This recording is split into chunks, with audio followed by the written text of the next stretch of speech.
إن الحمد لله نحمده ونستعينه ونستغفره ونستهديه ونعوذ بالله من شرور أنفسنا ومن سيئات أعمالنا. من يهده الله فلا مضل له ومن يضلل فلا هادي له، وأشهد أن لا إله إلا الله وحده لا شريك له، وأشهد أن محمدا عبده ورسوله. يا أيها الذين آمنوا اتقوا الله وقولوا قولا سديدا يصلح لكم أعمالكم ويغفر لكم ذنوبكم،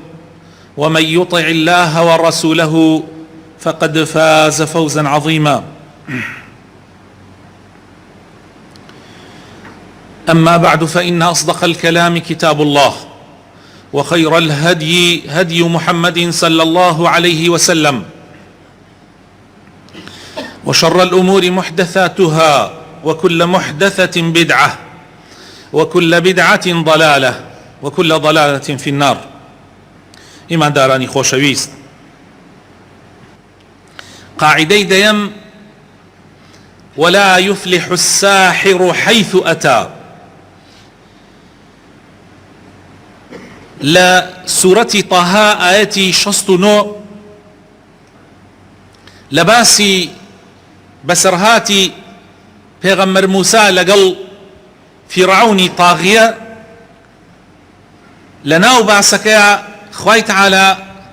أم آية أفرمي: ولا يفلح الساحر حيث أتى. كاتك فرعون معجزكي پیغمبر موسى بيني كأوبو داركي وشان بوبا أجدهايكي قورة فرعون تيام السحرة دسي لجرفاني دركرد لاباخلي دركردو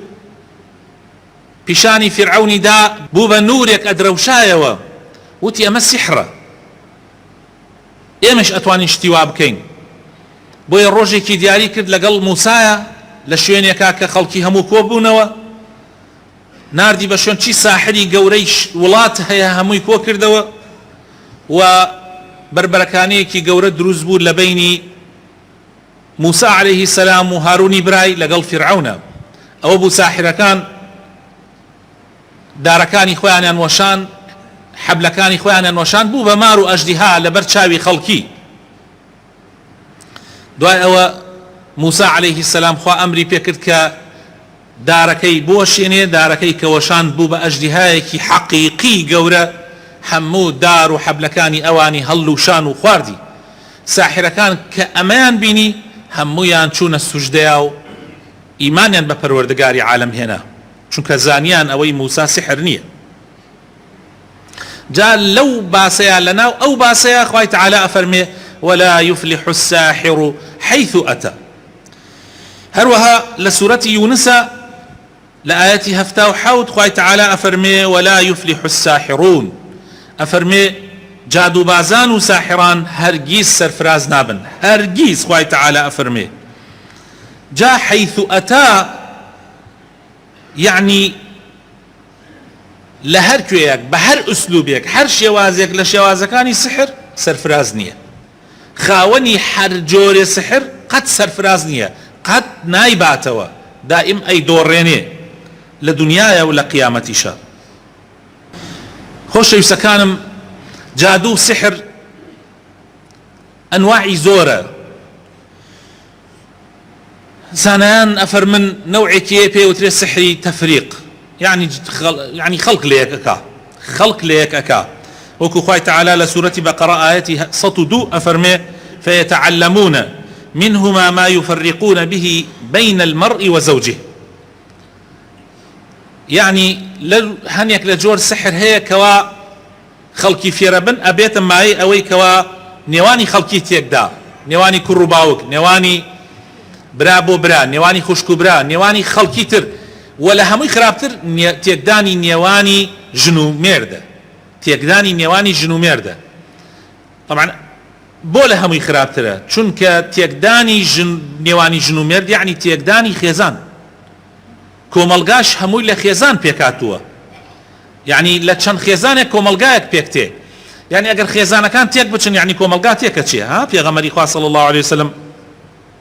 لو حديث أفرمي إذا جاءكم من ترضون دينه وخلقه فزوجوه إلا تفعلوا تكن فتنة في الأرض وفساد كبير أفرمي أجر كسيك هات داوای کچەکانتان خاوەن دین و ئەخلاق بوون یەکسەر کچەکانتانی پێ بدەن مادام دینی و ئەخلاقیان هەیە شتی تر لە یەک مەدەنەوە ئەگەر نەیکەن دوایی لەسەر زەویە فەسادێ زۆر گەورە ڕووەدا يعني ئەگەر کچ و کوڕ نەگەن بە یەکتری خێزان دروست نەبێ ئەو کاتە زینا و بێئەخلاقی و فەساد دروستە بێ کۆمەلگات پێک نایێ و پێغەمبەری خوا صلی الله علیه و سلم فەرمێ تەکون فتنة في الأرض فتنەیەکی گەورە لەسەر زەویە ڕووەدا وفساد كبير للروايات وفساد عريض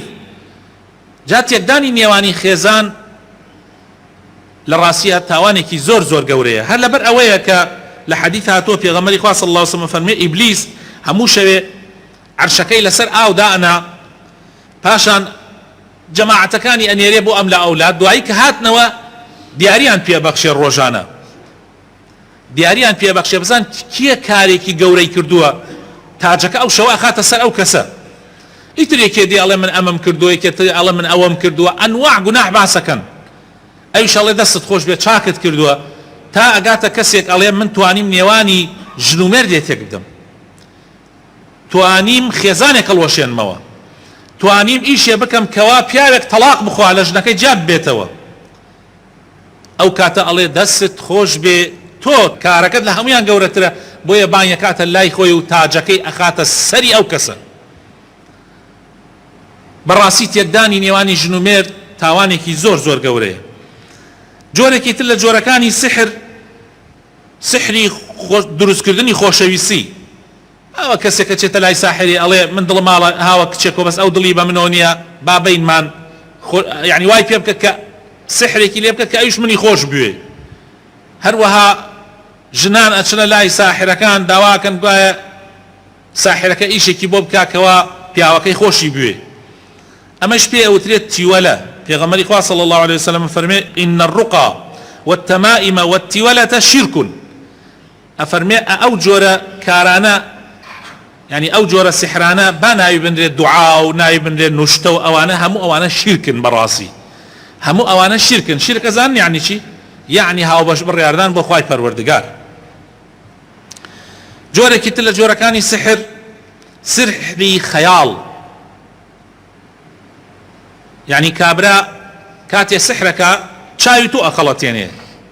چاوی تۆ وازانێ حەقیقەتە بەس حەقیقەت نییە جا خوای تەعالا دەربارەی ساحرەکانی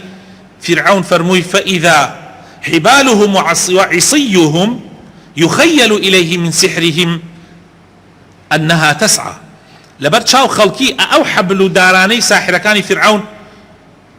بوبا مار بوبا أجدها لبر چاو خلقي أجينا خوي للراسية هيج حقيقتك نية هيج حقيقتك نية سحرك ترى جوري سحري الشيت كردن يعني كابرا شيتك لحديث هاتوا إمام أحمد وما نجرته لخارجي كري صلت أيش لمامية الله شو خزمتي في غمري خاص صلى الله عليه وسلم إيماني فيه هنا ودعي قراية ولا الرجاك قراية وداي بلاي قومك تيفربون أواني شو تيان كاكا إيوا لكيو ديان تيان والله لا فلان شنو تيان ده إيوا لا كسيك وديان ادعاء في غمراياتيك إيمش كسيك مان شيد بوا بزان شتبتان بينية بوا أم شيتي إيما جاء إيش الله مني شو ملاي شيتك ودسم كرد با رقية كردن بوي سورة فاتحام سير روش بسريا كأخوين دسريا هر جاري دو جار أم خوين بسريا سير روش چاك بويوا يعني شيتك چاك بويوا بو رقية بو دعاية سورة فاتحة كحموتان لبرتانا الله دعاي هات ما خزمتي في غمر صلى الله عليه وسلم بوم باس كده الله صد مرة في دام لأجري أو إيشا دعاي وتما في غمري قاوتم حلالة وري قرم في غمري قاس صلى الله عليه وسلم فرمي وري بقرة چونك تو بالرقية كي حلال ورد قرتوا الله منيش ورم قرت ويترجوري تريش هيا سحري نخوشي أو سحر أنواع زورة أما هندك لنوع كاني سحر خوشي سكانم حكم السحر طبعا سحر كفر خوي تعالى لسورة بقرة آياتي 102 أفرمي وما كفر سليمان جولك كان يعني سليمان ساحر بوا جا خوي تعالى شفرمي هرگيز سليمان ساحر نبوا سليمان كفري نكردوا سليمان بيغمري خوا بوا وما كفر سليمان ولكن الشياطين كفروا بلكو شيطان كان كافر بون اوانيك سحر انا كرد يعلمون الناس السحر خلقيان فيري سحر كرد سحر جادو كفريكي قوريه خوش يسكانم كفريكي قوريه وزوريك لزاناني اسلام ساحر كان بكافر دائنا عجائب بو امتك كخوي بمسلمان ازانيه وقرآن ببرنامج جياني خوي ازانيه وسنتي پیغمبر صلى الله عليه وسلم بري الروي جياني خوي ازانيه بلان برو تماشاك قرقني ساحري تيا نبي وببين خلق شون اروات الدرقاي ساحر كان لين ابارينوا كوا بيني فلان وفلان تيقدا امي بوبكا اوي بوبكا خوا بنامم دا طبعا ديوخاني ساحر وجادو بازكان بويا اگر من چونك ايما ايمان من ضعيف اگر ايما نتشين اگر مسلمانان جنان و پیاوانيان اگر رو نكنا لاي ساحر كان يتر اوانش بازار يان قرم نابي ديوخان يان قرم نابي بلام ديارة ديني ايمي مسلمان ضعيفة اجينا بهيت شويك اوان ناتوانن او بكن كايكن لبر او خوش يسكانم اگر سحر خيري تيابوها خوا زور بالرحمة بمسلمانان ايود كاك الروبكن او ساحران بوي علاج تنكن وكو چون امرمان بيكا بچين بولاي دكتورة كان شفاء ور بگرين دواء ور بگرين وكو پیغمبري خوا صلى الله عليه وسلم فرمي همو نخوشيك دواي هي جاء اگر دواكا بري نخوشك كوت والشفاء باذن خواي پروردگار پیغمبري خوا صلى الله عليه وسلم فرمي ما انزل الله داء الا انزل له الشفاء خواي تعالى هر نخوشك دابا زاندوا إلا شفاشي لقلا دابا زاندوا إلا مردن نبي لكل داء دواء في غمر فرمي صلى الله عليه وسلم فإذا أصيب دواء الداء برئ بإذن الله عز وجل خوا زور بالرحمة أقر بيزانا خير أقر خوا خيري لكاري ساحر وجادو بازكان ببينيا بإما يود برون بلاي جادو بازكان مرون بلاي دكتورة كان بلام جادو بازكان خوش يسكان إيش كان إيشكي شركة وكفرة أبي إنساني مسلمان خوي ليه بدور بقري جو بگرن مسلمان برزکان بزن پیغمبری خوا صلی الله علیه وسلم برانبر بو کسانی که اچن بولای جادوباز و بولای طالوگر و بولای او جور کسانی که ادعای الرقیه اکن زور جار ادعای الرقیه اکن اسر رقیه بازیش زور بوا يعني بناوي الرقیه و بناوي نشتوا انواع و اشکال سحر و جادو اکن كإنسان مسلمان به زور آگدار به زور آگدار به و حتی او کسانشی که بنیتی کی پاکوا رقیه اکن ابي آگاهن لخوایان به چونکه رقیه نابه بپیشه رقیه نابه بپیشه و صحابه پیغمبر صلی الله علیه وسلم شیتی که هینن بولای سورة فاتحة خوينة سريعة تواو فاتحة يعني الرقية يكي لنا وكاني راقية يكي لنا وكاني سورة فاتحة تواو يتر في الله فرت مكة يترشتي ترما دوزوا قرآن هموي شفاية سورة بقرة شفاية كوتايد آياتكي سورة بقرة شفاية فاتحة آية الكرسي آياتكي آخر سورة بقرة ولا قال هنديك قل هو الله أحد وقل أعوذ برب الفلق وقل أعوذ برب الناس يترشتي تر لم لاو لولا وما هنا دار وسوندو أمانة بناوي رقية وبكاره هنو آفرد ينن لبردن بياوكا هلا جنو بكيفي خوي أو بياوي ياريبا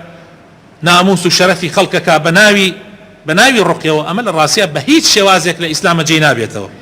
بيغمر إخوة صلى الله عليه وسلم فمن أتى كاهنا أو عرافا فصدقه بما يقول فقد كفر بما أنزل على محمد صلى الله عليه وسلم هر كسي بروا بولاي تالوغريك بروا بولاي ساحريك أوانيك ادعاء السحر كان ادعاء استيراناسي وتالوغريك كان باوري بيه بكا براسي كفري كردو بوي بسر في غمرة دابزي صلى الله عليه وسلم براينا نازانم إما بواين إما من خلق بيني بردوام باسي عقيدي صحيحي بومان كردو يعني بردوام هاتوا مناقشەی لەگەڵ منا کردووە لەسەر هەر بابەتێک لەسەر بابەتی عەقیدە ئەبێ ئینسان وابێ و کتێبی عەقیدەی هێناوە و باسی تەوحید و ئەمانە بەس کاتێک ماڵەکەی دزی لێ کراوە هەندێک شتیان دزرا لە ماڵ ئەم کابرایە تاڵۆگر نەما لە شارا و لە دەوروبەرە نەیکا بۆ ئەوەی بزانێت کێ دزیەکەی کردووە لێی جاری وا بوو ئەهات ئەیوت چوومەتە لای فڵانە کەس مامۆساوتێتی ماڵی فڵان دراوسێ و فڵان دراوسێ دزیەکەیان کردووە کورە کاک فڵان بیکە خاتر خوا بابە تاڵۆگر درۆزنە پێغەمبەری خوا صلی الله علیه و سلم فەرمێت درۆزنە تۆ چۆن باسی عەقیدەی صحیحەکەی لەولا ڕێ بۆ لای تاڵۆگر و بۆ لای ساحر بابە ئیماندار چۆن ئەبێ شتی وا بکە تۆ ئەگەر پارەکەت تیا بچێ لەوە باشترە عەقیدە و بیر و باوەڕەکەت تیا بچێ ئەوە تا پێغەمبەر صلی الله علیه و سلم فەرمێت کەسێ بچێ بۆ لای ئەوانە کوفری کردو بۆی دابەزیەوە بۆ سەر پێغەمبەری خوا صلی الله علیه و سلم تۆ چۆن ئەمە ئەکەی ئەویت بەخوا مامۆستا قسەکانی ڕاستە من ئەزانم قسەکانی ڕاستە طبعا دوای ماوەیەک بڕێ درس گیران دەرکەوت ئەو دزانە ڕۆیشتون ماڵ پارەکەی ئەویان دزیوە یان خۆیان اعترافیان کرد دزەکان لە پۆلیس دەرکەوت نەدراوسێ دەستی لە مەوزوعەکە بووە نە ئەو کەسانەی وا تاڵۆگر و ساحرەکان وتویانە دەستیان هەبووە یعنی درۆ دەرچوو ئەمیش ئەو هەموو تاوانە ئەو هەموو گومان خراپیە بە دراوسەکانی ئەو هەموو گوناحەی کە تووشی ئەبێ کە پێغەمبەری خوا فەرمێ صلی الله علیه و سلم هەر کەسێ بچێ بۆ لای تاڵۆگرێک ئەوە کوفری کردو بۆی دابەزیەوە بۆ پێغەمبەری خوا صلی الله علیه و سلم لە حەدیثی تر هاتووە پێغەمبەری خوا صلی الله علیه و سلم فەرمێ ليس منا من تكهن أو تكهن له من تطير أو تطير له من سحر أو سحر له أفرمي لك كسك في غمري خاص الله سبحانه فرمي كسك لإيمانية أجر بروا تالو بكا يان بوي بكري شومي بكا يان شومي بو بكري خلقي لما درت شيء الله كاكا فلان بجمي هو صبر هات تازه مرون یا مثلا چاوێکێتە کۆتر یان چاوێکێتە شتێک لەو جۆرە شتانە ئەڵێ مەڕۆ تەواو تازە یان کەروێشکێکە بینێ یان ڕێوەیەکە بینێ ئەگەڕێتەوە ئەوە پێوترێ شومی یعنی ئەو جۆرە شتانە هەمووی جۆرەکانی شیرکن بەڕاستی ئینسان ئەبێ خۆی لێ بە دوور بگرێ و هەروەها کەسێک کە سحر بکاوە کەسێ سحری بۆ کرێ پێغەمبەر فەرمێ صلی الله علیه و سلم ئەمانە لە ئێمە نین یعنی ئەمە فعلی ئیسلام نییە فعلی ئومەتی محەممەد نییە صلی الله علیه و سلم ئەی هاوار مسلمانان أي هاوار آفرتاني مسلمان والله زور عيبة بوتان والله زور ناشرينة بيغمر واب فرميو ايوه بچن بلاي تالو والله لم قركي خمانا آفرت هي بو سحر وبو جادو شو بو هولير بولاي ساحر يعني بدي على بيوندي بيو كردر زان شون المهم شو بولاي بيأوي ميردكي بزاني شو بولاي هر جاري ك بيوندي بيو كردوا هر جاري صد لباري ميردكي دزي ودايبو ساحرة لآخر ساحرك هروازي لين هناوا هروازي لين نهناوا پناهي هاوردوا كوا مثلا ايما فرياي كوين ساحرك داواي چي لكردوا داواي اوي لكردوا خوي تسليم كامجار چونك دنگا كانت لام تسجيله ايسا ابي خوتم تسليم كي امجار شو بلاي ساحر لخانقين هروازي نهنا لدواء اوي كنجاتي بو لوا ريقايك من بويدان نجاتي بو لو كابرايا امجا پيوندي كردوا ساحريكي خانقينيو براينا اما عيب وديتيش بو نيوش وخوشي با مسلمان ازاني اي واتشو نبي قيناوت من افرد ضعيفه بس نمان وديك جارتي بيديني بو شوازه طبعا باور بكم خوش يسكن من شرمكم لسر امين برو هندي بابت هي باسيكم باور كهني كان هي بك عملي تسليمي بوا تسليمي او ساحره بو ساحره بكيف يخوي فاحشي ولا هكا على اساس مێردەکەی لای مێردەکەی خۆشەویستیکە لە ئەخیرا ئەوەوێتە پیاوی مێردتر ئاگای لە دنیا نییە مێردیش فەقیرە مەشغوڵی کاسبیە ئاگای لە ئیشی لەم ئیشانە نییە حەز ناکەم یعنی هەندێ بابەت هەیە بەڕاستی بۆ سەر مینبەر ناشێ بەڵام بەخوا هەیە و نمونەشم لایە یعنی ئینسان ئەگەر ئیماندار بێ چۆنە بێ ئەم شتانە بکە ئەڵێ وەڵا نیەتم پاکە من ئەچم بۆ لای ئەم کابرا پرسیاری وە نیەت پاکیوە من ئەوە نیەت پاکیوە مامۆستا وە نیەت پاکیوە ئەی براینە پێغەمبەری خوا صلی الله علیه و سلم ئەفەرمێ خوتان بپارێزن لە حەوت گوناحی زۆر خەتەر خۆتانی لێ بپارێزن اجتنبوا السبع الموبقات حەوت گوناح کە ئینسان تیابە وتیان ئەی پێغەمبەری خوا حەوت گوناحە چییە فەرمووی شەریک قەراردان بۆ خوا هاوبەش بڕیاردان بۆ خوای پەروەردگار سحر کوشتنی نەفسێک کە خوا حرامی کردووە یعنی بە ناحەق خواردنی ڕیبا سوود خواردنی ماڵی یەتیم بە ناحەق نەک ئەوەی بچی بۆ ماڵی یەتیمەکە مەسەلەن لە سێبەر یادامان شەوەڵا یا چایەکیان مەخۆ هەنێ کەسێ چای یەتیم ناخوا بەس ئەڕوا قۆڵی لە ئەمەە لە بنا بڕێ چایەکەی بخۆ نانەکەشی بخۆ بەڵام ماڵەکەی داگیر مەکە پێغەمبەری خوا صلی الله علیه و سلم قەسدی ئەوەیە و هەروەها ڕاکردن لە جیهاد و لە غەزا بەرامبەر بە دوژمنان و هەروەها بوختیان هەڵباستن بۆ ئافرەتی مسلمانی داوێن پاک بیرکەرەوە خۆشەویستەکانم دووهەم دانە لە دوای شەریک قەراردان بۆ خوا سحرە کەوتۆتە بەردەم کوشتنی بە ناحەق کەوتۆتە بەردەمی ڕیبا کەوتۆتە بەردەمی بوختیان هەڵبەستن بۆ ئافرەتانی مسلمان کەوتۆتە بەردەمی ماڵی یەتیم خواردن کەوتۆتە بەردەمی ڕیبا کە فأذنوا بحرب من الله ورسوله يعني كحرب كخوا وبيغمري خوا جنگ لقل أو كسانة إعلانا كان كربا أخوان دي سحر بيغمري خوا صلى الله عليه وسلم خصية بردم أمانة هرهمي تو بنيت باكي أتشيب ولا ساحر آخر چي نيت باكيك كأو تاوانا قولي تابي طبعا هم حديث إمام بخاري وإمام مسلم يقرنوا لحديث كترهاتو بيغمري خوا صلى الله عليه وسلم فرمي ثلاثة لا يدخلون الجنة سيكا ناچنا بهشتو كيناي في غمري خوا ناچنا بهشتو والله اوي كآلودة ببي بما دبي هوشكركان عرق وتلياك ومانا مدمن خمر اوي كآلودة بو بيوا ايتناچة بهشتو وقاطع الرحم اوي شي ك پەیوەندی خزمایەتی ئەبچڕێنێ هۆکارە بۆ بچڕینی پەیوەندی خزمایەتی سێمیشان پێغەمبەر فەرمێ صلی الله عليه وسلم ئەوەی کە باوەڕ بە جادوبازەکە ومصدق بالسحر خوا پەنامان بدە لە حەدیثی ترا هاتووە بۆ ئەو کەسانی کە ئەڵێن وەڵا ئەچین هەروە بۆ خۆشی پرسیارێک لە کابرا ئەکەین من أتى عرافا فسأله عن شيء لم تقبل له صلاة 40 ليلة إمام مسلم أيقرته هر کەسێ بچێ بۆ لای تاڵۆگرێک بۆ لای ساحرێک بۆ لای جادوبازێک پرسیاری لێ بکە 40 ڕۆژ نوێژی دروست نییە نوێژی دروست نییە یعنی خوا نوێژەکانی لێ قبول ناکات 40 ڕۆژ ئیمامی ئیبن حەزم ئەفەرمێ هەر کەسێ یەک نوێژێکی بڕوا بە عەمدەن ئەم قسە لە من وەربگرن لە محەلایە ئیمامی ئیبن حەزم ئەفەرمێ هەر کەسێک یەک نوێژێکی بە عەمدەن بڕوا یعنی بتوانێ بیکە هیچ عوزرێکی نەبێ نەخەوت بێ لە بیری نەچوو بێ بە عەمدەن ئەفەرمێ کافر بووە هەر کەس یەک نوێژ تۆ 40 دانە ڕۆژ بەس لەبەر خاتر پرسیارێ بۆ گەمەوەگاڵتەیش بیکەی 40 دانە ڕۆژ نوێژت دروست نییە کە ئەچی بۆ لای ساحرێ ئەمە بۆ کەسێک تۆ ئەچی بۆ لای ساحرەکە ئەو ساحرەی کە خۆی سحرەکەکە ئەبێ تاوانەکەی چی بێ بۆیە لە حەدیثە هاتووە ئەفەرمێ حدي ساحر اويا يكشم شربي ملي فردي حدي ساحر اويا بويا هركس يبزاني كي ساحر لقرك بيويست شكاتي ليبكا بيويست حكمتي لي اقدار كاتو بيويست شكاتي ليبكا وياساي لي اقدار كاتو چونك اوانا مفسدا ونابي بيلي لناو ولاتي اسلاما بكيف اخوان خليكي فساد وخرافه كاريبا باور بكن كابرايك گەنجێک کولەی توبی تەواو کرد یعنی 6 ساڵ کولەی توب طبعا نەزانن و ئاسانیش دەرەجەی کولەی توب بەدەست نایە کابرایەک کولەی توبی تەواو کرد ئیتر یعنی ژیانی هەمووی کۆشش بووە بۆ ئەوەی بگاتە ئەو مەرتەبەیەوە خۆتان شەزان دکتۆر بۆ وڵاتی ئێمە و بۆ مسلمانان چەند زەرورە هەر ئەو ڕۆژەی کە شەهادەکەی وەرگرت یەکێ لە ئافرەتێک لە خزمەکانی داوای لێ کرد وتی ئێستا تەواوتر کولێت تەواو کرد ئەبێ فڵانە کەس بخوازی میمکی خۆی ئەمی شوتی من هیچ بەرنامەیەک نییە بۆ ژن خواستن ئێستا و نایش زانم چی کاتێ ئەمە ئەو بەرنامەیە بکەم و جارە خەریک خوێندنم خوا کەریمە ئەمیش وتی نا ئیلا ئەبێ بیخوازی چوو بۆ لای ساحرێک بۆ لای جادوبازێک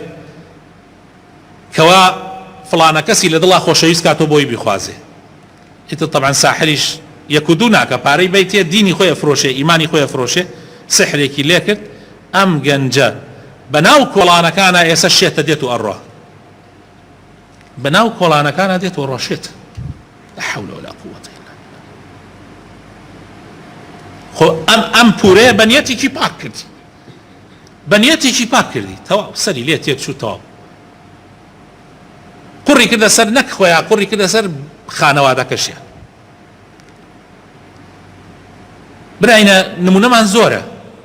بەڵام ئەوە نەبزانن هەر شتێک ئەوە نەخوا تاکیدی لەسەرکە ئەوە نە ڕەسوول الله صلی الله علیه وسلم تاکیدی لەسەرکە ئەبێت چەندێک خەتەر بێ ئەبێت چەندێک پێویست بکە من و تۆی مسلمان خۆمانی لێ بەدوور بگرین چۆن خۆمان بپارێزین لە سحر چۆن خۆمان بپارێزین لە سحر لە جادو بازان لە چاوپیس لە حەسوود چۆن خۆمان بپارێزین ڕەسوول الله صلى الله عليه وسلم فێرمانەکە بەرنامەی ئیسلام بەرنامەیە کە هەموو شتێکی تایە کە خێری مرۆڤایەتی تیابێ و هەموو شتێکمان بۆ ڕوونەکاتەوە کە شەڕ بێ بۆ ژیانمان لە دنیاە و ژیانی ئاخرەتیشمان خوای تعالی لە قورئانی پیرۆزە ئەفەرمێ وننزل من القرآن ما هو شفاء ورحمة للمؤمنين يعني قورئان شفاية رحمة بۆ ئەو کەسانەی ئیماندار بن لەبەر ئەوە باشترین شفا بۆ ئەو جۆرەشتانە بە تایبەتی سحر جادو ئەوانە باشترین شفا قورئانە باشترین شفا قورئانە قورئان هەمووی شفایە بەس بە تایبەت هەندێ ئايات و هەندێ سورەت و هەندێ ئايات جەختی زیاتر لەسەر کراوە جەختی زیاتر لەسەر کراوە لا حديث هاتوا في غمر صلى الله عليه وسلم فرمي اقرأوا سورة البقرة فإن أخذها بركة وتركها حسرة ولا تستطيعها البطلة أفرمي سورة بقرة بخونا سورة بقرة هر كسي وري بقريتو بخونا براسي بركته هر كسي تركيب كاقوا فناممدا حسرة ندامته وساحر جادو بازان توانايان بسر سورة بقرة يانية إمام مسلم يقرأته لحديث هاتوا في غمرة فرمي صلى الله عليه وسلم دو آيات بسرها دابزي وأنزل منه آيتين يعني دو آيات لسورة بقرة ككوتعيب آيات كاني سورة بقرة آيات دو سطو هشتاو بينجو دو سطو هشتاو شش أفرمي لهر معليكا بخوين ري سير شو اتر الشيطان نزيكي نابيتوا زور ذكر كردن بتايبتي أذكاري بيانيان وإيواران من هي خوش يسكانم لإسلاما دواي نوجي بياني هتا خور درچه دواي نوجي عصر هتا خور آوا أبي ئەمانە ذکری تایە ذکری ئێواران و بەیانیان هەر کەسێ ئەو ئەزکارانە بخوێنێ ئینشاء الله پارێزراوە قورئانیشی تایە و ئەحادیثی تایبەتی پێغەمبەریشی تایە صلی الله عليه وسلم و هەندێک دوعا هەیە هەندێک ذکرەیە کاتێ لە ماڵ دەڕەچی پێغەمبەر صلی الله عليه وسلم فەرمووی هەر کەسێ لە ماڵ دەرچووتی بسم الله تماشاکە ئاسانە هیچ شتێکی تیان نیە بسم الله توكلت على الله ولا حول ولا قوة إلا بالله هەمووتان ئەیزانن بسم الله توكلت على الله ولا حول ولا قوة إلا بالله پیغمبر افرمي صلى الله عليه وسلم ملائكه كان بوك سألين كفيت ووقيت وتنحى عنه الشيطان افرمي بس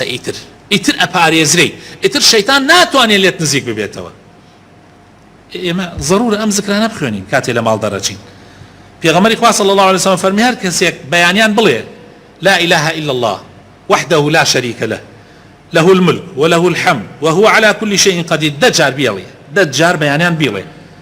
يعني لذكر كاني بيانيانا دجار بيلي أفرمي أو أبي بحرسي بسريوه أبي بحرسي وكنا له حرسا من الشيطان حتى يمسي حتى أو أبي بحرس بسرته للشيطان دور تخاته وحركة كيش مغربان بيخوني يعني إيواران بيخوني يعني بر لمغرب لبيني مغرب نيجي عصر ونيجي مغربا أقريش بي أنا قيشتي دواي مغربي شرع بيه هر کسی بیخوێنێ حتا بەیانی ئەبێ بە حەرەز بەسەریەوە چەند گرنگە خۆشەویستەکانم ماڵەکانتان مەکەنە قەبرستان پێغەمبەر فەرمێ صلی الله عليه وسلم قورئانی تیان نەخوێنن شەیطان لە ماڵێ ڕائەکە کە سوورەتی بەقەرەی تیا بخوێنرێت بەس هەندێک کەسێ وا ئەزانێ خوێندنەکەی سوورەتی بەقەرە ئەوەیە تەلەڤیزۆنەکە بخاتە سەر قورئان و ئیتر بە کەیفی خۆیان بێن و بڕۆن و کەس گوێی لێ نەگرێ شتی وا نابێ ئەگەر کرا خۆت بیخوێنە ئەگەر کرا بخرسر موبایلەکەت و گوێی لێ بگرە نەک ئیهمالی کەیت و وابزانی ئیتر بەس لە ماڵەکە بخوێنرێتەوە بۆیە تەسیری دیە ئێمە ئیمڕۆ کابرا تەلەڤیزۆنەکە خاتە سەر قورئان بەڵام دەمەتەقی و هەراهوریا و یعنی ئەوە بێڕێزیە بەرامبەر بە قورئان ئەوە ئەسڵەن هەر نابێ یا هەنێک کەسێ ئەڕوا مەسەن هەڵێواسێ لە ماڵە من ناڵێم هەڵواسین گوناحە بەڵام ئەوە مەقسەد پێغەمبەر نییە صلی الله عليه وسلم هەڵواسینەکەی بەتەنیا لە ماڵە کافی نییە بەڵکو ئەبێ بیخوێنی بتايبت آية الكرسي دو آياتكي سورة بقرة وتايكي سورة قل هو الله أحد سورة قل أعوذ برب الفلق قل أعوذ برب الناس أمانة ضرور همو إيواراني همو بيانياني سيجار بخوين ري زور ضرور كاتي أخوي سيجار أي خوينين تناو دستاو هاشان يانتي في مسحكي بيش أوي بخوي زۆر گرنگە ئەمانە خۆشەویستەکانم. هەندی ئەحادیثشمانەیە پێغەمبەر صلی الله علیه وسلم فەرمێ هەر کەسێ ئێواران و بەیانیان ئەم زکرە بخوێنێ بڵێ ئەعوذ بکەلیمات الله التامات من شر ما خلق ان شاء الله تر پارێزراوە. هەر کەسێ سێ جار ئێواران و سێ جار بەیانیان بیخوێنێ و دعاءك ترشي بسم الله الذي لا يضر مع اسمه شيء في الأرض ولا في السماء وهو السميع العليم. أما أنا زور بتان خوانوارن يعني أما زور آسانة بو أخوانوار كان بسم الله الذي لا يضر مع اسمه شيء في الأرض ولا في السماء وهو السميع العليم. يعني قرسنية هر كسي بيخوانه پیغمبر فرمي صلى الله عليه وسلم سيجار يتر هيج ضرري بيناغيني هيج زياني بيناغيني. أعوذ بكلمات الله التامات من شر ما خلق. هر کەسێ بیخوێنێ خۆشەویستەکانم ئێواران ئیتر دوو پشتیش پێوە بدا هەر شتێکیش پێوە بدا ئیتر زەرەری پێ ناگەێنێ. ئەمجا خواردنی حەوت خورما بەیانیان کە لە خەهۆڵەسی حەوت خورما ئەگەر بۆت کرا خورمای عەجوە بێ ئەوە چاکترە ئەگەر نەبوو هەر خورمایەکی تر ئینشاءڵڵا تر نە سحر تەئسیرت تێکا ئەو ڕۆژە نە چاو ئەو جۆرە نەفەسی پیس و ئەمانە تەئسیرت تێ ناکە. ئەمجا خۆشمان زۆر نەخەینە بەرچاو کاکە هەنێ مسلمان هەیە یعنی بەردەوام ئەڕوا لە ماڵ دەرئەچێ یا کورە لە ناو ماڵیشە بەردەوام چرک و فسقەریک سەڵفی گردنە ئەڕوات نانێک لە شوێنێکا خوا ڕێک سەڵفی خۆی و ماڵ و مناڵی سیارەیەکی تازا کڕی یەکسەر دەسەکا بە ڕسم گردن ئەڕوات یعنی نازانم بۆ ئەوەنە معجەب بووین بە خۆمان ئەوە هەمووی بەخوا ئەبێتە مای ئەوەی خەڵک حەسوودیت پێ بە چاوی بەری چاوی پیس بکەوی. ئیمامی عوسمان بینی مناڵێکی زۆر جوان لەگەڵ سەحابەیەکە مناڵێکی زۆر جوانی بینی فەرمووی ئەم مناڵە ئەوە مەگەڕێنە ئەگەر حتا دەریشت کرد لە ماڵ شوێنێکی ئاوا ڕەش بکە ناوچوانی ڕەش بکە بۆ ئەوەی بەری نەفەس نەکەوێ. کاکە ئێمە ڕۆژێکیان مسلمانێکم بینی سیارەیەکی تازەی کڕی بوو هەر کڕی بووی سواری بوو وابزانم 100 متر نەچوو تووشی حادیسە هات. ئیتر من گەشتمە سەری لەو کاتە تووشی حادیسە هات وتم برا ئەزیزەکەم کاتێک ئەم سیارەت کڕی دوعات بخوێندایەتە سەریا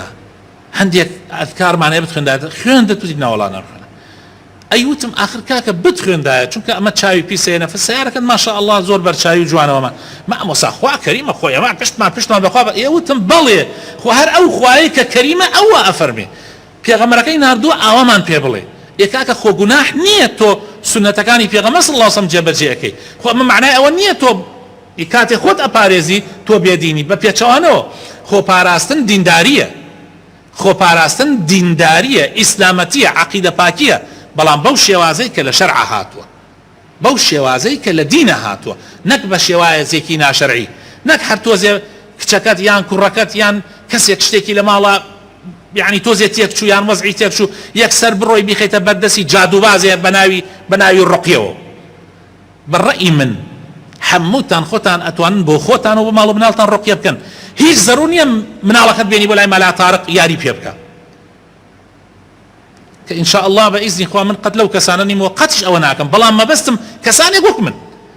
با ڕیشیشی هەبێ با ئیدعای ئیسلامەتیش بکە والله زۆربیان ساحرن والله زۆربیان ساحرن ئیتر حەز ناکەم یعنی زیاد تەفاسیلی پێ بدەم زۆربەی ئەوانەی خەریکی ڕقیەن مدەتیەک لە ئەوڵە لەوە چەنیەتیان پاک بێت دوای ئەوە ئەبن بە ساحر دوای ئەوە ئەبن بە ساحر جاری وا هەیە خۆی سحرەکەی بۆ ئەنێرێ جنەکەی بۆ ئەنێرێت و سحری بەسەراکە دوای ئەوە ئەمجا پاریان لێسێنێ بۆ ئەوەی على ئاساس سحرەکەی چاکەکاتەوە خوا پەنامەمدا ئیتر ئەمە یاریەکی زۆری تایە بۆ خۆتان دوور ناگرن لەم سحر و ساحرانە بۆ خۆتان دوور ناگرن ئەوە پێغەمبەر صلی الله علیه وسلم ڕێبازی بۆ داناین و کافیە و پێویست ناکە بڕۆین بۆ لای ساحر و جادوبازەکان یا نزیکیان ببینەوە خوا پەنامەمدا